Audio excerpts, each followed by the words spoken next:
বাংলাদেশে তো ভূতো, বাংলাদেশে কিছুই নাই, বাংলাদেশকে এক মুহূর্তে ফিনিশ করে দিতে পারি। তোমার সে তো কমে আদের সময় তো ওরা বেলা সব কম শক্তিশালী ছিল না। কমে আদের কথা শুনেছেন? কমে আদ ওনাদের মধ্যে সবচাইতে শক্তিশালী জাতি ছিলেন। এই কমে আদ জাতি ছিল পৃথিবীর মধ্যে সবচেয়ে শক্তিশালী জাতি। এরকম কোন শক্তিশালী জাতি পৃথিবীতে আর কোন প্রেরণ করবে না। আল্লাহ পাক রব্বুল আলামিন এই হযরত হুদ আলাইহিস সালাতু ওয়াস সালামকে প্রেরণ করেছিলেন। এই আদ জাতির মধ্যে ওদের মধ্যে সবচেয়ে ছোট ব্যক্তি যে ছিল সে ছিল 4 হাত লম্বা। 400 কত? 400 হাত লম্বা। মাঝারি ব্যক্তিটা ছিল 200 হাত লম্বা। আর এদের মধ্যে সবচেয়ে বড় যিনি ছিল আউদ বিন উলু। ইনি ছিল 3333 হাত লম্বা। কত?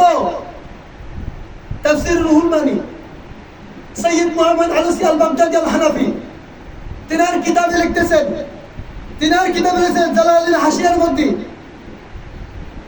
কানা কত্তুল তিরিয়া দিলওয়ান ছিল, তার সিনা ছিল 60 হাত লম্বা। তাফসীর রুহুল মানি আল্লামা সৈয়দ মুহাম্মদ আলসি আল বাগদাদি আল হানাফি কানা কাইতুমান ইনসাল আশআরা বিল আম, সাধারণ ব্যক্তিরা ছিল 12 হাত লম্বা। ওনাদের সাধারণ ব্যক্তিরা ছিল কি 12 হাত লম্বা। তাফসীরে কাওয়াসি এই কাওয়াসির মধ্যে লিখতেন কানা আতওয়াই বিল আরওয়াবা 40 দিরওয়ান, তাদের সাধারণ লোকটা ছিল 400 হাত লম্বা।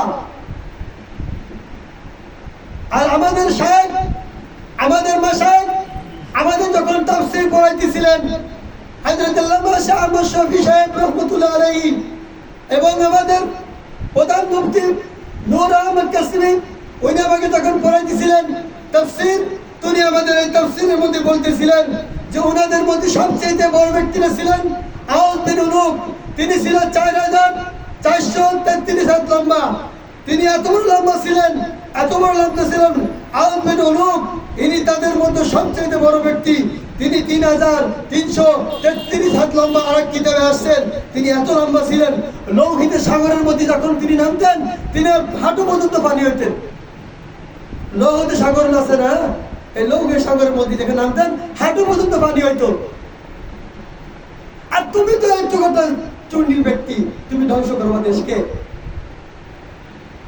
হাঁটু পর্যন্ত তার পানি হইতো। আর তার প্রতিদিন সকালে একটা নাস্তা হতো উট দিয়ে, একটা উট হইতে। আর সমুদ্রের পানি, সমুদ্রেতে মাছ দিয়ে হাত ধরে ধরে খাইতেন। আউদ বিন উলু তিনার এরা সূর্যের সাথে তার পিঠ লেগে যেত, এরকম ভাবে গুজরে থাকতেন। সে সমুদ্রের মধ্যে, লৌহিত সাগরের মধ্যে তার হাঁটু পর্যন্ত পানি হইতো। তিনি বলতেন, এ উট তোমার আল্লাহকে বলে দাও আমি সবচেয়ে শক্তিশালী, আমার সাথে কেউ লড়বে? এরকম কেউ লড়ার কেউ আছেন? আমি জাতির মধ্যে বলতেছি, এ হুদ তোমার আল্লাহকে বলে দাও আমার সঙ্গে লড়ার জন্য। আল্লাহ রব্বুল আলামিন বলেন, এ হুদ তুমি তাদেরকে ঘোষণা করে দাও অবন্তিক আমার সৃষ্টির মধ্যে ফেরেশতা লাগবে না, জিবরাইল লাগবে না, মিকাইল লাগবে না, ইসরাফিল লাগবে না, লাগবে না কোনো জিন জাতি, লাগবে না কোনো বড় জাতি, পাহাড়কে লাগবে না। আমি সাধারণত আল্লাহ পাক রব্বুল আলামিন হুকুম করে দিলাম বাতাসকে, বাতাস তুমি যাও, যাও। বাতাস নিয়ন্ত্রণ ফেরেশতা বলতেছেন তুমি যাইতেছো কোথায়?